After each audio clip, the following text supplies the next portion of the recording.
mañana, quería otra vez darles las gracias por la manera como me han recibido aquí en México, en Ciudad Juárez. Ha sido un verdadero privilegio estar entre ustedes y también el hecho de haber podido compartir con algunos de manera más cercana. Realmente venir a una conferencia como esta y ver tantas personas obviamente no permite que uno pueda tener comunión y cercanía con todos, pero por lo menos hemos podido tener comunión con algunos y realmente han bendecido mi alma y quería darles las gracias otra vez. Bien, hermanos, les pido por favor que vayan conmigo a un pasaje muy conocido del Nuevo Testamento, Mateo capítulo 18. Mateo capítulo 18, versículo 15. Este es uno de los textos claves del Nuevo Testamento con respecto a la disciplina de la iglesia. Pero no se asusten, esta noche no vamos a hablar de la disciplina. Yo más bien quisiera llamar vuestra atención en esta noche a una enseñanza que este texto da por sentado. Si tu hermano peca contra ti, ve y repréndele estando tú y él solos. Si te oyere, has ganado a tu hermano. Esta exhortación da por sentado algo, da por sentado una relación filial entre los creyentes que no permite que seamos indiferentes cuando vemos a uno de los nuestros que no anda bien. Pero ahora noten, mas si no te oyere, toma aún contigo a uno o dos para que en boca de 2 o 3 testigos conste toda palabra. Si no los oyere a ellos, dilo a la iglesia. ¿A qué iglesia? Evidentemente no puede ser la iglesia universal. Cristo se está refiriendo a la iglesia local. Y aún hoy con el internet se pudiera decir esto a la iglesia local y no tendría sentido. Y si no oyere a la iglesia, aquí tenemos una iglesia que oye un reporte, una iglesia que puede hablar, entonces tenle por gentil y publicano. En otras palabras, la persona en cuestión debe ser removida de la membresía de la iglesia local como si fuera un inconverso. No estamos diciendo que lo sea. Puede ser que sea un creyente en muy mal estado espiritual, pero en lo que respecta a lo que la iglesia puede ver del testimonio público y externo de la persona, debe ser tratado como un gentil y publicano, es decir, como alguien que no pertenece al pueblo de Dios. Ahora, hermanos, obviamente el Señor está presuponiendo aquí que todos aquellos que profesen ser cristianos deben ser miembros de una iglesia local, porque nadie puede ser excluido si no ha sido primero incluido. Mis hermanos, la membresía de la iglesia local no es opcional para el cristiano. La iglesia es el cuerpo de Cristo. Tengo un pastor amigo que dice, si tú profesas ser cristiano y no perteneces a ninguna iglesia local, deberías estar en un banco de órganos. Porque todos los miembros del cuerpo están unidos a un cuerpo. Nunca hemos visto, ¿verdad?, una mano andando sola, por ahí. Como vimos en el día de ayer, la iglesia ocupa un lugar central, un lugar importantísimo, vital en el plan redentor de Dios y debe ocupar un lugar central en la vida de todo cristiano. En ella el creyente es pastoreado, es cuidado, nutrido. Es en la iglesia donde ponemos nuestros dones en operación, donde podemos llevar a cumplimiento todos esos deberes que aparecen en el Nuevo Testamento de unos a otros, alentados unos a otros, exhortados unos a otros, servíos unos a otros, orad unos por otros.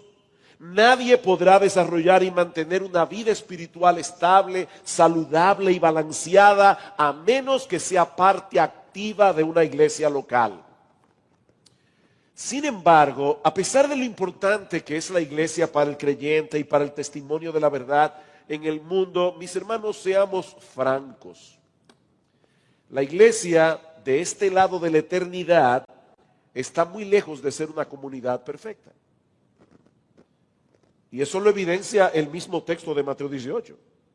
Si tu hermano peca contra ti, Cristo está presuponiendo que es muy probable que en la iglesia alguien peque contra ti. Eso va a pasar. Los miembros que componen la iglesia no son perfectos. Cada uno de ellos se encuentra en un proceso de madurez y crecimiento que no siempre será indoloro. Nosotros vivimos en un edificio de apartamentos de varias plantas, no sé cómo se dice aquí, de varios pisos. Estamos en un séptimo piso, en una séptima planta. Y resulta que las personas que han comprado ya en 2 ocasiones diferentes el apartamento que está encima del nuestro, precisamente encima del nuestro, lo han remodelado 2 veces. Remodelaciones de meses. Eso es incómodo. Mire, tener una gente encima del techo de uno, boom, boom, boom, el día entero, eso es incómodo. Cuando el apartamento al lado tuyo, arriba de ti, abajo de ti, lo están remodelando, hay un momento que uno quiere de verdad coger un avión y irse. Bueno, déjame decirte algo, al hermano tuyo que está al lado de ti lo están remodelando. Y eso tiene sus inconvenientes.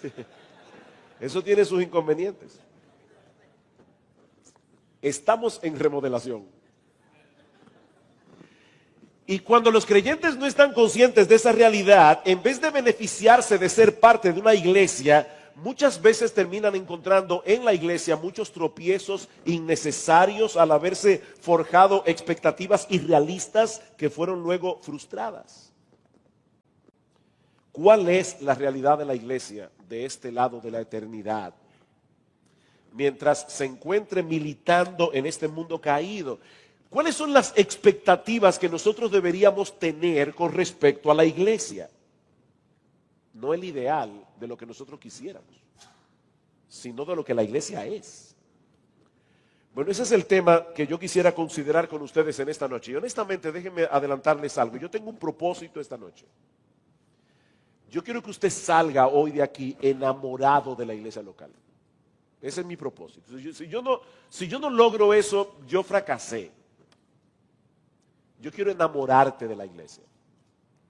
La iglesia es la esposa de Cristo. Y yo creo que hay creyentes que aunque no lo dicen con la boca, la actitud que tienen es, Señor, contigo hasta el fin del mundo. Pero a la esposa tuya no la aguanto.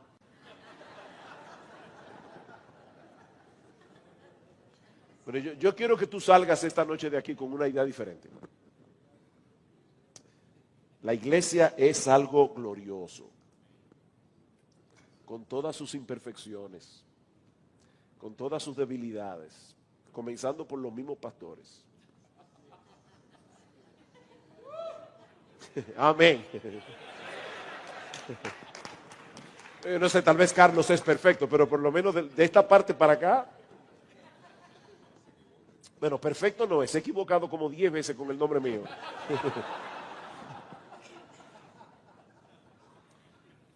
Hermanos, ¿cuál es la realidad de la iglesia?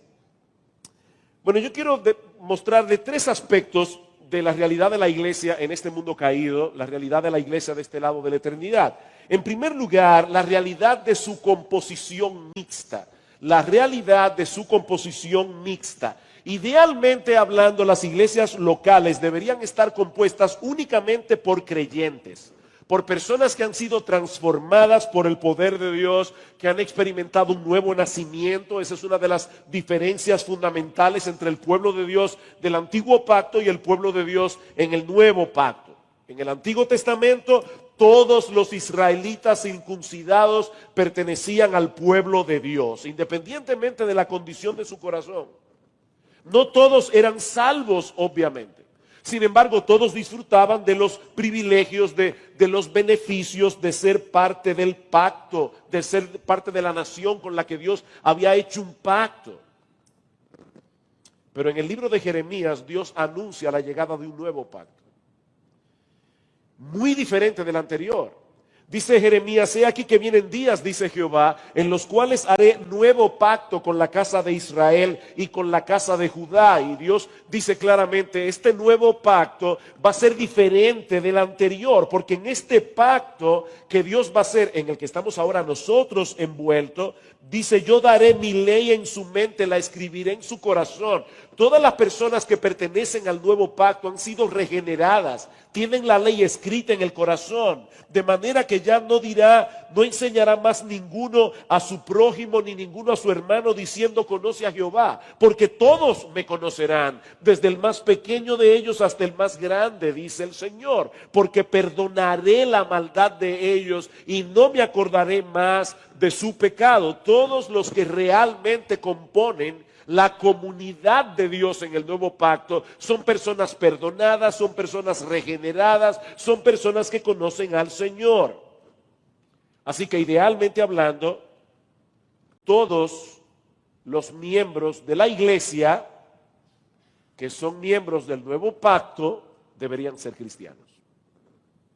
En 1 Corintios, Pablo le escribe diciendo: Pablo, llamado a ser apóstol por la voluntad de Dios, y el hermano Sóstenes, a la iglesia de Dios que está en Corinto, a los santificados en Cristo Jesús, llamados a ser santos con todos los que en cualquier lugar invocan el nombre de nuestro Señor Jesucristo.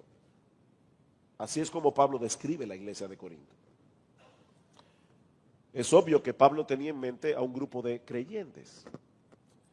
Es por eso, hermanos, que en nuestra iglesia, cuando alguien quiere ser miembro, los pastores los entrevistamos y tratamos de verificar que ciertamente hay evidencia en la persona de que entendió el evangelio, de que hay frutos de conversión, frutos de salvación en su vida, y luego que los pastores ya entrevistamos a la persona, lo traemos delante de toda la iglesia, porque es la iglesia la que recibe a los miembros, y les damos una oportunidad a los hermanos, por lo menos de un mes, para saber si alguien en la iglesia tiene alguna objeción con respecto a que esta persona sea bautizada y recibida como miembro de la iglesia. Nosotros no queremos que sean creyentes maduros los que entran a la iglesia, pero que sean creyentes.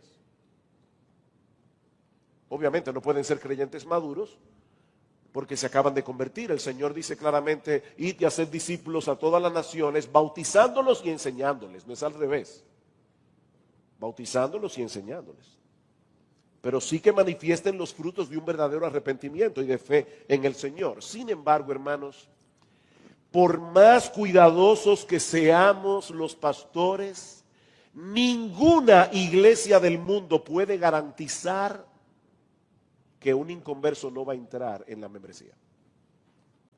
Eso es imposible. Nuestro juicio es falible. Nuestro conocimiento es limitado. Nosotros podemos evaluar los frutos externos de una persona, pero no podemos ver el corazón.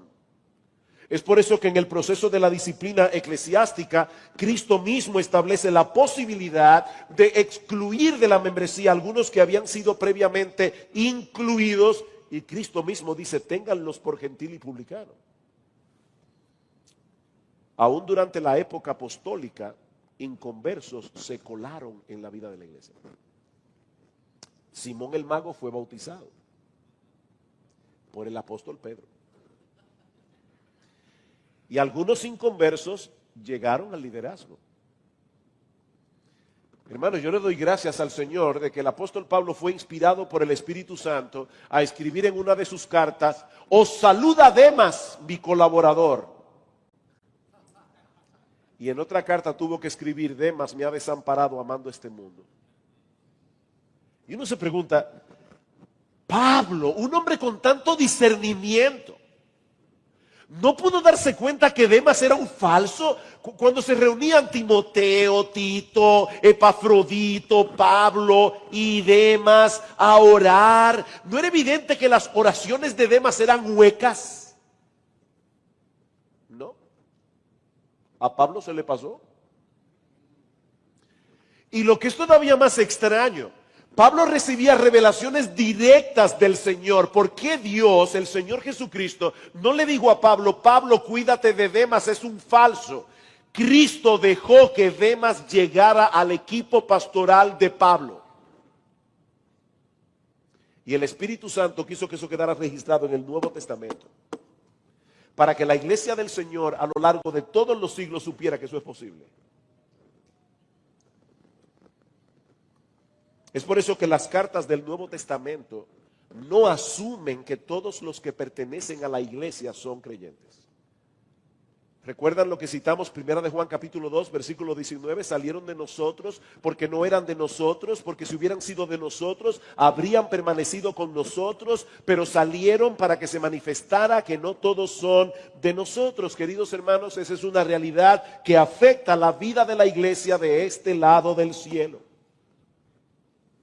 Hay inconversos en la iglesia que son miembros, en la mayoría de las iglesias. Por más clara que sea la predicación de la palabra, por más cuidadosos que sean los pastores al examinar la profesión de fe, ninguna iglesia bajo el cielo puede garantizar 100% que todos los que pasen a ser miembros serán creyentes. Pero en segundo lugar, tenemos que considerar de la iglesia la realidad de su lucha. La realidad de su composición mixta, pero también la realidad de su lucha. No todos los pecados que afectan a la iglesia son cometidos por inconversos dentro de la iglesia. Así como debemos tomar en cuenta que hay inconversos a veces en la iglesia, también debemos tomar en cuenta que los creyentes en Cristo, regenerados, santificados y todo lo que usted quiera, están en una lucha. Están en una guerra espiritual. Eso es lo que dice Pablo en Efesios capítulo 6, versículos 10 al 13. Pablo dice: por lo demás, hermanos, fortaleceos en el Señor y en el poder de su fuerza, vestíos de toda la armadura de Dios, para que podáis estar firmes contra las acechanzas del diablo, porque no tenemos lucha contra sangre y carne, sino contra principados, contra potestades, contra los gobernadores de las tinieblas de este siglo, contra huestes espirituales de maldad en las regiones celestes. Estamos en un campo de batalla. Estamos enfrentando un enemigo muy poderoso. La buena noticia es que los recursos que el Señor nos ha dado también son muy poderosos. Fortaleceos en el Señor y en el poder de su fuerza, y vestíos de toda la armadura de Dios. Tanto la fuerza como la armadura provienen del Dios Todopoderoso, y tanto una cosa como la otra están a nuestra disposición para que podamos retener nuestra firmeza hasta el final del combate. Pero que a nadie se le ocurra enfrentar a este enemigo en sus propias fuerzas, y mucho menos tomarlo a la ligera. Queridos hermanos, amados hermanos, Satanás no está jugando a la guerra. Es un enemigo cruel. Y su foco de ataque es la iglesia. El diablo no se ocupa de los bares. El diablo no se ocupa de los prostíbulos. Esos son suyos. Nosotros somos sus enemigos. Al diablo no le importan en lo más mínimo las iglesias apóstatas. Esas también son de él. ¿A quiénes ataca Satanás?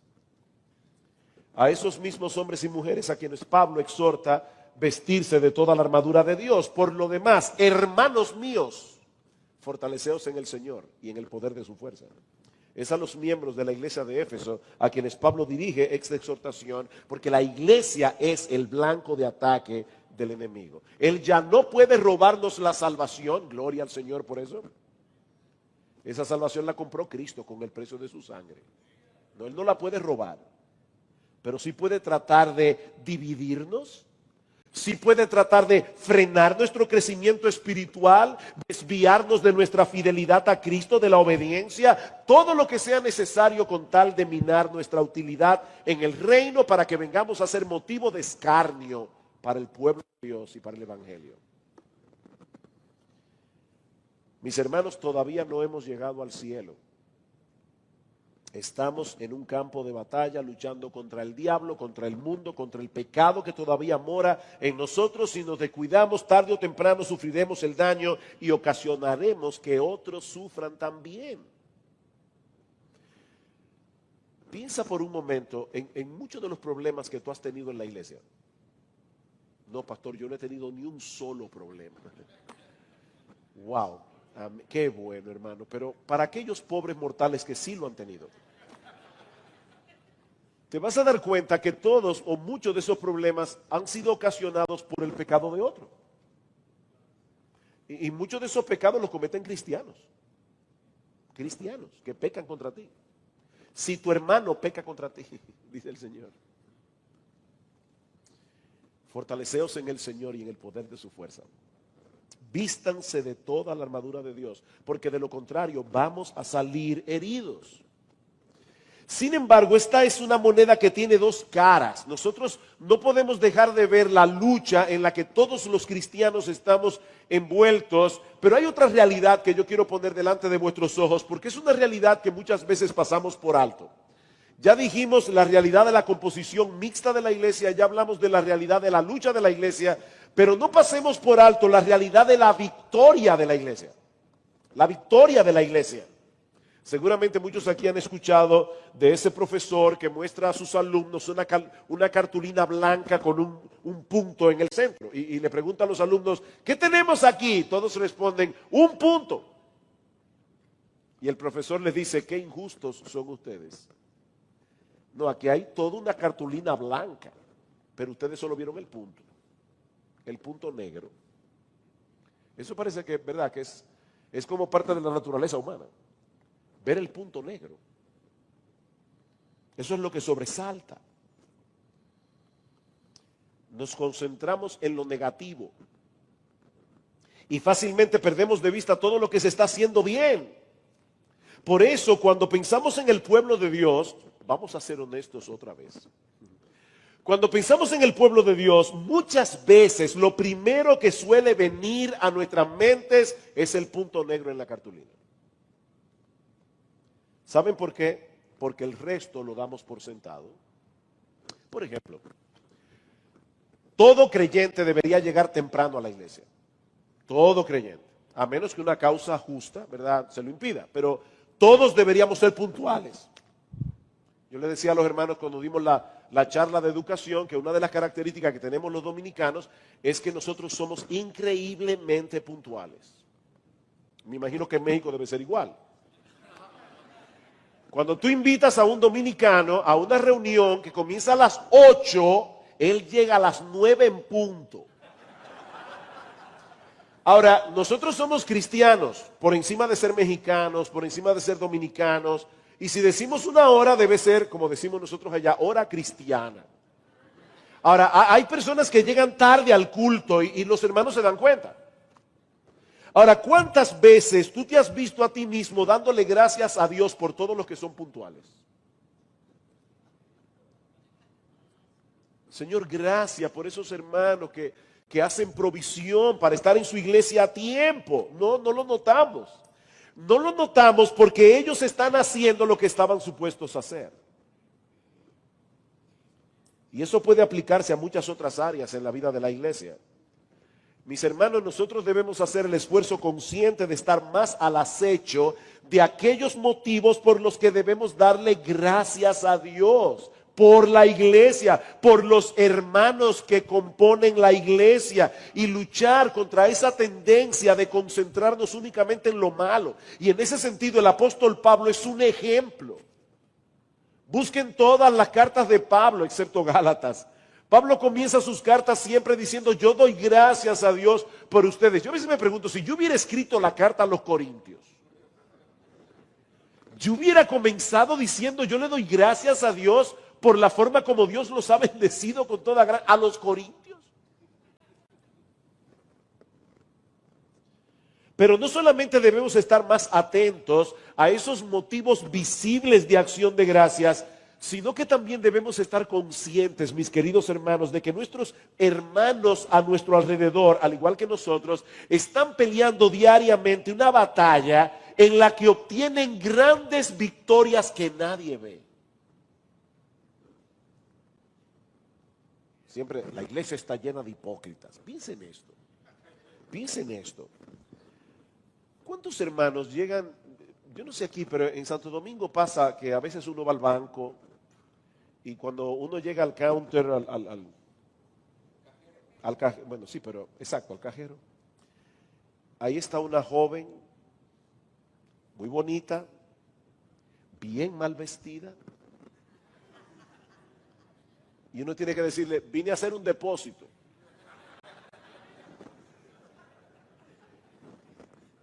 Eso nadie lo vio, el hermano que quitó la vista para no ver lo que no debía ver, nadie lo vio. Eso fue algo que sucedió entre él y Dios. El hermano que estaba viendo televisión y salió de repente una escena que él no debía ver, inmediatamente cambió el canal. El hermano que cerró sus labios para no descargar su ira contra ese conductor imprudente que se metió en vía contraria y casi te arrolla. Y el hermano estaba a punto ya y dijo, no, yo soy cristiano.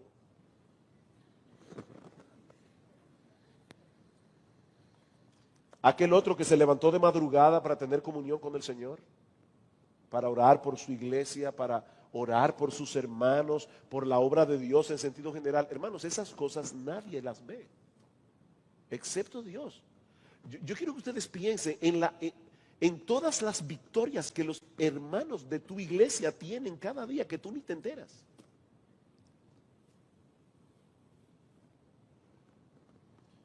Son grandes victorias, obtenidas con gran determinación y en dependencia de Dios. Mis hermanos queridos, el pecado suele hacer ruido. Y fácilmente podemos llevarnos la impresión de que todo se está cayendo en pedazos. Como Elías, Señor, solo yo he quedado. No, Elías, eso no es verdad. Eso no es verdad, Elías. Hay 7,000 que no han doblado sus rodillas delante de Baal, pero tú no lo sabías. Tú no lo sabías. La realidad de la obra que Dios está haciendo en medio nuestro, mi querido hermano, mi querida hermana, es mucho más amplia de lo que nuestros ojos ven. Sí, estamos en una lucha. Lamentablemente algunos han sido heridos y seguramente no serán los únicos. Pero mira a tu alrededor, mi hermano. Mira a tu alrededor. Porque hay muchos aquí en esta iglesia en Juárez, que tienen años corriendo la carrera. ¿Cuántos años tiene esta iglesia? 35. Como 35 años. Hay personas aquí que seguramente tienen 30 años, 20 años, 15 años, 10 años. Corriendo la carrera con mucha dificultad, a veces a campo traviesa. Y siguen corriendo. Con los ojos puestos en Jesús, el autor y consumador de nuestra fe. ¿Sabes qué es eso, mi amado hermano? Una muestra tangible del cuidado y la protección de Dios sobre su iglesia. Una muestra tangible del cuidado de Dios sobre sus hijos. Y a la luz de esa realidad, ahora nos preguntamos, entonces, ¿cuál debería ser nuestra expectativa de la iglesia en este mundo caído? Tomando en cuenta la realidad de su composición mixta, tomando en cuenta la realidad de su lucha, tomando en cuenta la realidad de su victoria, ¿cuál es la expectativa? ¿Qué debemos esperar de la iglesia? Bueno, en primer lugar, hermanos, estas cosas nos enseñan que no debemos tener una expectativa romántica con respecto a la iglesia. Algunos llegan a la iglesia pensando que encontraron la sociedad perfecta. Por fin, aquí todos se aman. Aquí nadie juzga al hermano. Aquí no hay chismosos. Todos están deseosos de servir a los demás. Aquí no hay egoísmo, aquí no hay orgullo.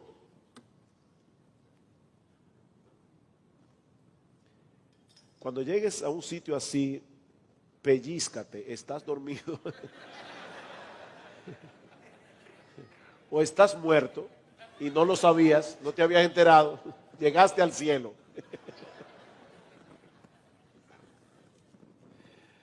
Hermanos, eso no es real, como lo muestran claramente las cartas del Nuevo Testamento. Todos los principios que nosotros encontramos en el Nuevo Testamento para solución de conflictos dentro de la iglesia, asumen que van a haber conflictos dentro de la iglesia.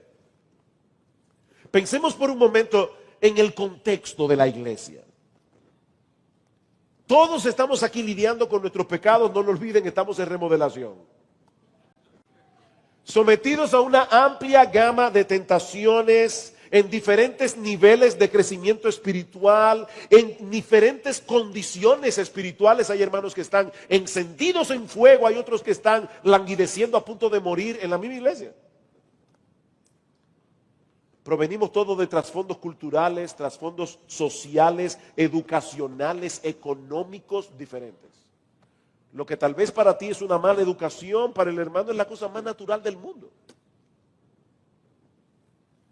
Por eso es que Mark Dever dice, tú quieres saber si tu nueva vida es real, comprométete con un grupo de pecadores salvados, intenta amarlos, no lo hagas durante semanas ni durante meses, hazlo durante años y entonces descubrirás si tú amas a Dios o no. Haz la prueba. Entre nosotros hay nuevos creyentes que todavía tienen trazas de su antiguo patrón de vida. Hay otros que han llegado con mucho entusiasmo, pero con poca sabiduría. Tenemos viejos creyentes que ya han olvidado los conflictos que experimentaron cuando todavía eran jóvenes en la fe. Otros que están anquilosados, demasiado familiarizados con cosas que todavía entusiasman a los nuevos creyentes. Ya se te pasará.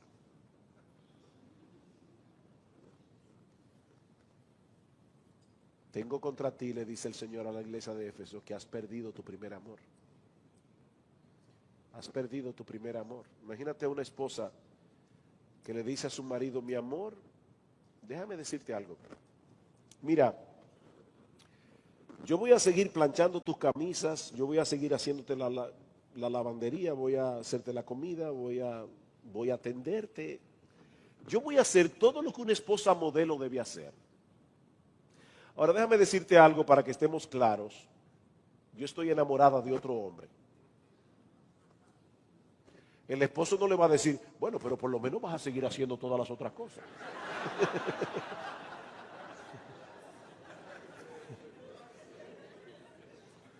Eso es lo que estaba pasando en Éfeso.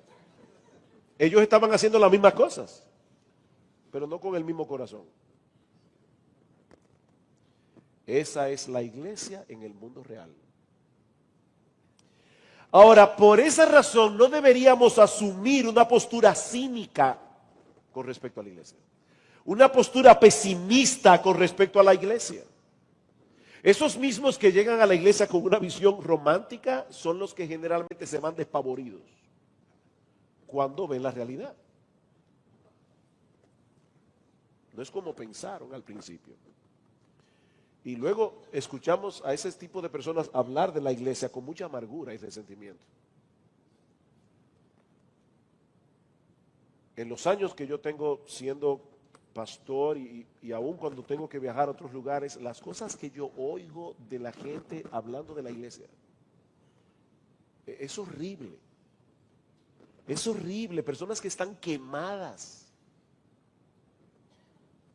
La iglesia está llena de hipócritas.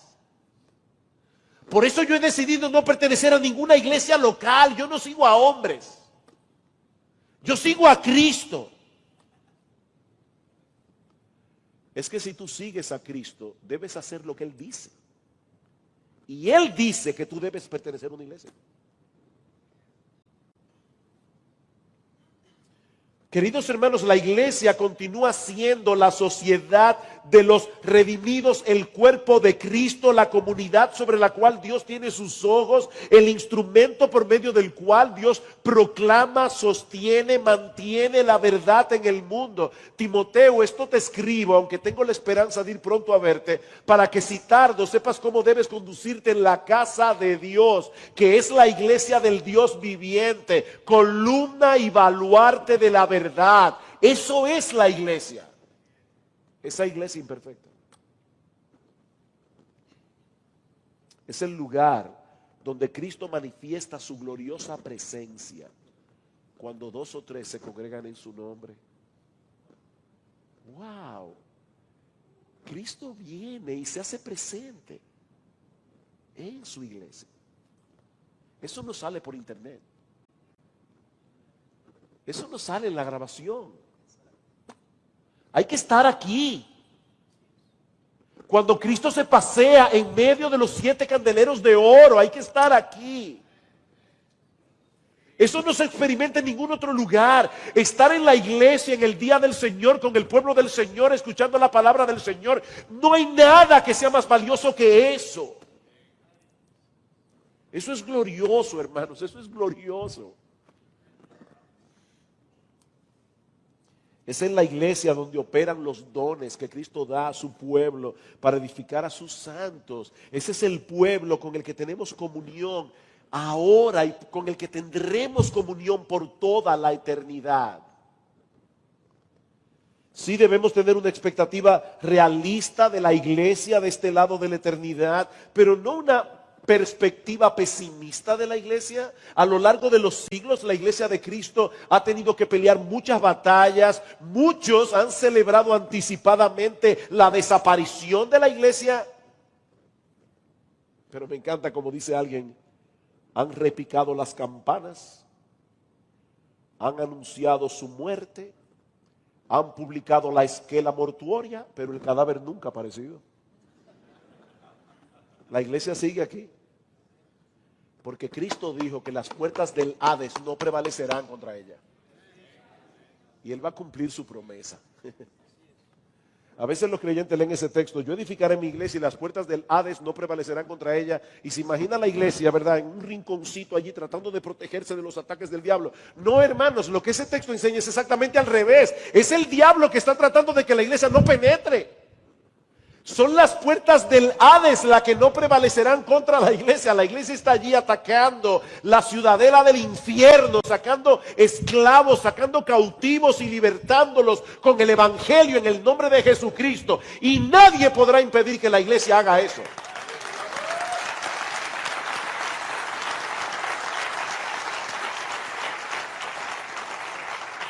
Es en ese contexto, hermanos, que nuestro Dios y Padre está obrando en nuestros corazones para conformarnos cada vez más a la imagen de nuestro Señor Jesucristo. ¿Alguna vez te has puesto a pensar que esos problemas que te desaniman de la iglesia son los que Dios está usando para transformarte? Ese es el cincel. Examinen cada aspecto del fruto del Espíritu que aparece en Gálatas 5:22. Y ustedes se van a dar cuenta que todos crecen únicamente en medio del problema. El fruto del Espíritu es amor. Ajá, ¿amor a quién? Amor al que te cae bien, amor al que te sirve, amor al que es incondicional contigo. No, eso no es un fruto del Espíritu, porque hasta los impíos aman a la gente que los aman. El fruto del Espíritu es amar al que no es amable. El fruto del Espíritu es amor, gozo. No cuando tienes un buen sueldo, una buena salud, un buen coche. Es gozo en medio de la dificultad. Ese es el fruto del Espíritu. Hay un dato curioso en el Antiguo Testamento. El dato curioso es que cuando Dios ordenó que construyeran el templo de Salomón, dio una directriz de verdad curiosa. Él decía: yo quiero que corten la piedra en la cantera exactamente como va a encajar dentro de la construcción del templo, porque yo no quiero que durante la construcción del templo haya ruido. Así que cortaban la piedra en la cantera, la traían al templo y colocaban la piedra en silencio, sin ruido, construyendo el templo de Salomón. Y un teólogo puritano decía: eso es exactamente lo que está pasando con la iglesia. Nosotros somos piedras vivas. El problema es que aquí estamos en la cantera. El ruido está aquí. Pero cuando lleguemos allá, vamos a ver un templo que se va a hacer en silencio y sin ruido. Pero aquí hay ruido. Problemas vendrán, Algunos quedarán postrados en el camino sirviendo de escarnio al evangelio y al pueblo del Señor, pero aún así Cristo seguirá edificando a su iglesia porque Él se comprometió a presentársela a sí mismo como una iglesia gloriosa, que no tuviese mancha ni arruga ni cosa semejante, una iglesia que será santa y pura. Y Cristo verá eso. Cristo seguirá usando hombres y mujeres débiles para hacer su obra. Y mis hermanos, todos nosotros tenemos el privilegio de ser parte de esa empresa para la gloria de Dios y la expansión de su reino. Yo quiero ahora llevarnos al futuro. Yo quiero ahora ayudarte a contemplar la iglesia, no como la iglesia es, sino como la iglesia será. Vayan conmigo a Apocalipsis, capítulo 19. Apocalipsis, capítulo 19. Y por favor, hermano, activa tu imaginación. Apocalipsis es un libro apocalíptico, literatura apocalíptica. La literatura apocalíptica se vale de muchas figuras para impactar nuestra imaginación. ¿Qué te impacta más? Que salga un titular mañana en el periódico que diga, bueno, voy a decir por lo menos República Dominicana, porque tal vez México es diferente. Un titular que diga, la corrupción ha llegado a todos los niveles del gobierno. O un titular que diga, el pulpo de la corrupción arropó al palacio. ¿Cuál titular te impacta más? El pulpo de la corrupción. Bueno, eso es lo que hace Apocalipsis. Apocalipsis nos habla en figuras que despiertan nuestra imaginación. Dice en Apocalipsis capítulo 19, versículo 6, y oí como la voz de una gran multitud, como el estruendo de muchas aguas y como la voz de grandes truenos que decía, aleluya, porque el Señor nuestro Dios Todopoderoso reina. Gocémonos y alegrémonos y démosle gloria, porque han llegado las bodas del Cordero y su esposa se ha preparado. ¿No puedes tú amar a esa esposa ahora? Porque si no puedes amarla ahora, tal vez tú no vas a estar ahí. Apocalipsis 21. Vi un nuevo cielo y una nueva tierra, porque el primer cielo y la primera tierra pasaron y el mar ya no existía más. Y yo, Juan, vi la santa ciudad, la nueva Jerusalén, descender del cielo de Dios, dispuesta como una esposa, ataviada para su marido. ¿De qué está hablando Juan aquí? De la iglesia. Por favor, hermano, no es que vamos a vivir en una ciudad cúbica. No. Juan está describiendo la iglesia. Noten el versículo 9. Vino entonces a mí uno de los 7 ángeles que tenían las 7 copas llenas de las 7 plagas postreras y habló conmigo diciendo, ven acá, yo te mostraré la desposada, la esposa del Cordero. ¿Quién es la esposa del Cordero? La esposa del Cordero es la iglesia. Y ahora Juan, en un lenguaje simbólico, va a comenzar a describir la iglesia futura, la iglesia glorificada, como si fuera una ciudad extraordinaria. Y dice, me llevó en el espíritu a un monte grande y alto y me mostró la gran ciudad santa de Jerusalén, que descendía del cielo teniendo la gloria de Dios. Y su fulgor era semejante al de una piedra preciosísima como piedra de jaspe, diáfana como el cristal. Eso será la iglesia. Por eso dice Juana que está fundada sobre los 12 apóstoles. ¿Qué es lo que está fundado sobre los apóstoles? La iglesia. ¿Y por qué dice el texto que la ciudad tenía una forma cúbica, que dice que la anchura, la altura era igual? Hermanos, la escritura debe interpretarse con la misma escritura. ¿Qué es lo único que hay en la Biblia que tiene forma de cubo? Lo único que hay en la Biblia que tiene forma de cubo es el lugar santísimo en el tabernáculo y en el templo. Lo que Juan está diciendo aquí es que cuando la iglesia esté en gloria, cuando la iglesia esté glorificada, mis hermanos, nosotros seremos el lugar santísimo. Estaremos en la presencia misma de Dios. Y la iglesia será perfecta.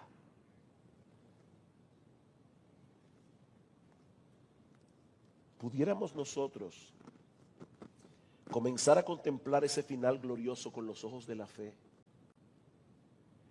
de tal manera que nuestros corazones se llenen de admiración adelantada por la iglesia, por esa iglesia que compartirá de ese modo la gloria de Dios. Hermanos, ¿podemos nosotros mientras tanto comprometernos con nuestra iglesia local, poner nuestros dones en operación, apoyar su liderazgo, apoyar su ministerio con nuestros recursos, hacer todo lo posible para que la iglesia siga avanzando en madurez, dando testimonio del evangelio para la gloria de Dios?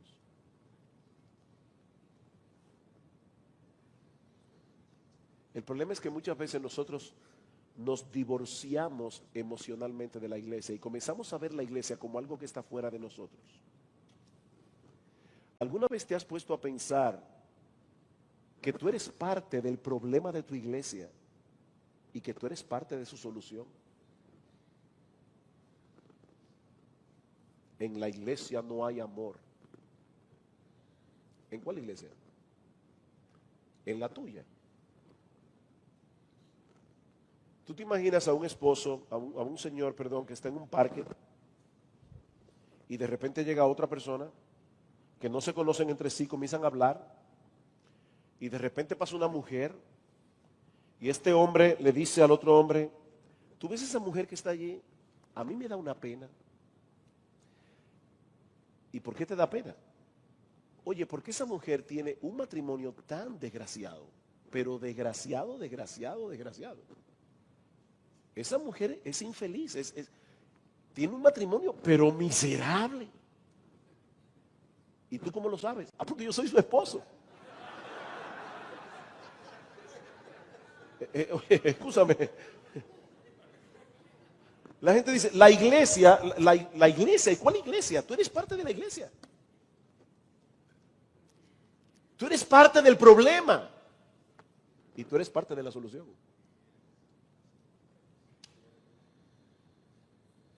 Oh, mis hermanos, que el Señor nos ayude a cultivar una pasión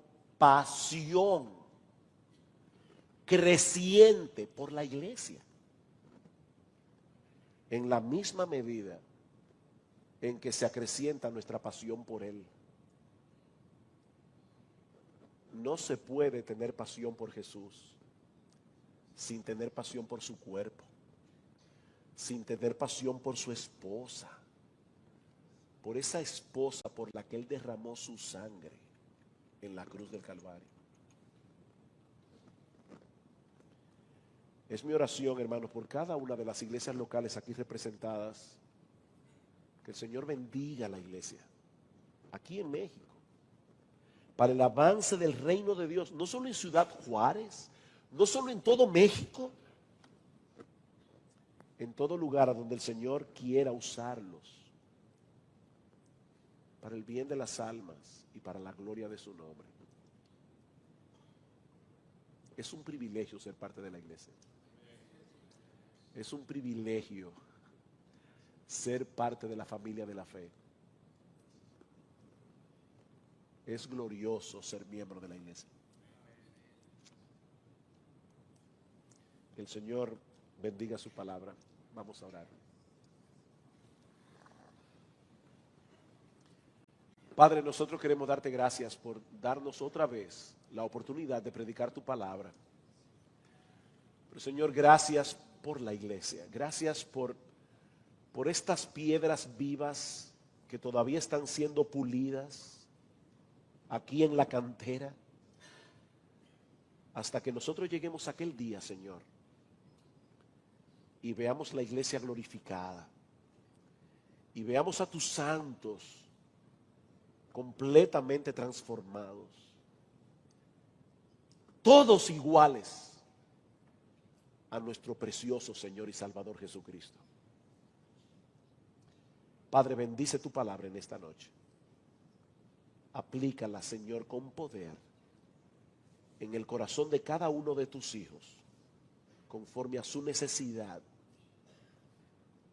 porque te lo suplicamos en el precioso, glorioso, exaltado nombre de nuestro bendito Señor y Salvador Jesucristo. Amén y amén.